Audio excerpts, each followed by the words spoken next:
வாரம் மதுரை உயர்நீதிமன்ற கிளையில் நீதிபதி ஜி.ஆர். சுவாமிநாதன் அவர்கள் இஸ்லாத்துக்கு மதம் மாறியவர்களுக்கு பிற்படுத்தப்பட்ட முஸ்லிம்கள் என்று சொல்லக்கூடிய பிசிஎம் சான்றிதழை வழங்குவதற்கு தடை விதித்து தீர்ப்பளித்திருக்கிறார்.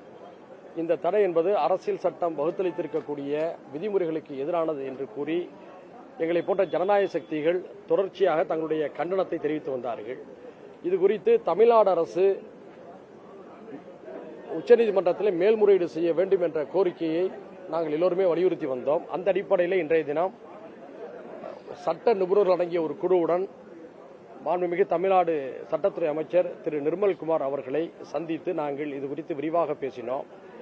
அந்த நீதிபதி அவர்களுடைய தீர்ப்பில் இருக்கக்கூடிய பிழைகள், சட்ட நுட்பங்களுக்கு எதிரான அம்சங்கள் இவற்றையெல்லாம் சுட்டிக்காட்டி இதற்கு எதிராக தமிழக அரசு துல்லியமான முறையில் உச்சநீதிமன்றத்தில் மேல்முறையீடு செய்து வாதாட வேண்டும் என்று கோரிக்கை வைத்தோம். நிச்சயமாக அதை பரிசீலித்து முதல்வர் அவர்களிடமும் கலந்து கொண்டு உரிய நடவடிக்கை எடுப்பதாக கூறியிருக்கிறார்.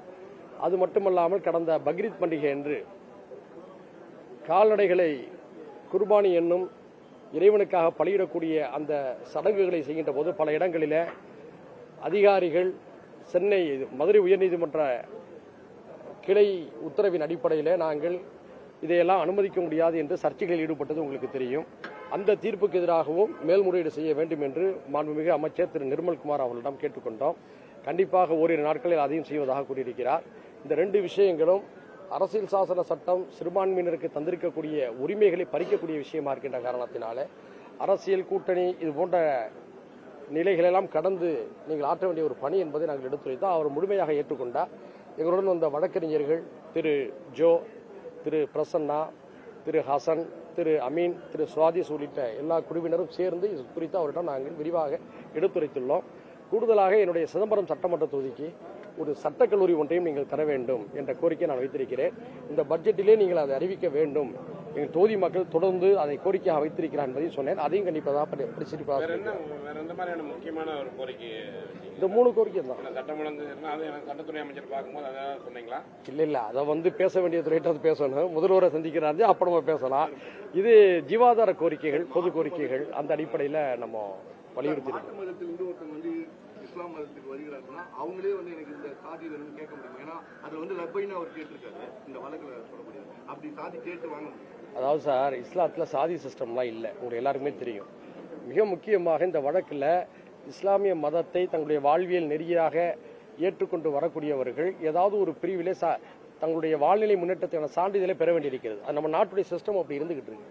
அந்த அடிப்படையில் ஏற்கனவே கடந்த 2024ஆம் ஆண்டு திமுக அரசுல ஒரு ஜியோ அரசாணை போட்டிருக்காங்க. என்னன்னா பிசி, எம்பிசி, எஸ்சி, எஸ்டி, இந்த டிஎன்டி சமூகங்களிலிருந்து வரக்கூடியவர்கள், இஸ்லாத்தை தங்களுடைய மார்க்கமாக ஏற்றுக்கொள்ளக்கூடியவர்கள் பிசிஎம் சான்றிதழ் என்ற அடிப்படையில் நீங்க பெற்றுக்கொள்ளலாம் சொல்லியிருக்காங்க. இதுல என்ன தவறு இருக்க முடியும்? விருப்பத்தோடு செய்யறாங்க. அதுக்கான அனுமதியை சட்டப்பூர்வமாக வாங்கியிருக்கிறாங்க. ஒரு அரசு கொள்கை முடிவெடுத்து சொல்லியிருக்கிறது. ஒரு அரசு கொள்கை முடிவெடுத்த விஷயத்துல துவேஷத்தோடு இந்த நீதிபதி ஜி.ஆர். சுவாமிநாதன் ஏன் இப்படிப்பட்ட தீர்ப்பை தரணும்? பொதுவாக ஜி.ஆர். சுவாமிநாதன் தரக்கூடிய தீர்ப்புகள் எல்லாமே சர்ச்சையாகவே இருக்கு.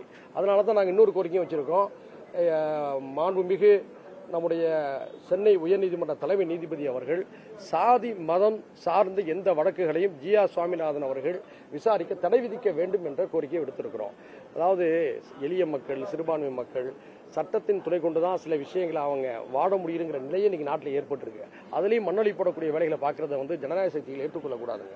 இந்த விஷயத்தை சட்டப்பூர்வ தமிழக அரசு சட்டமா ஏற்றுனா எதுவும் பண்ண முடியாது. அரசாணை இந்த அரசாணையை 2024ஆம் ஆண்டு கடந்த திமுக ஆட்சியில் கொடுத்த அந்த அரசாணையை உறுதிப்படுத்த வேண்டும். அதுபோன்று அந்த இடஒதுக்கீட்டுக்கு ஆபத்து வராத எல்லா அம்சங்களையும் நீங்கள் கவனத்தில் கொள்ள வேண்டும் என்று நாங்கள் வலியுறுத்தியிருக்கிறோம்.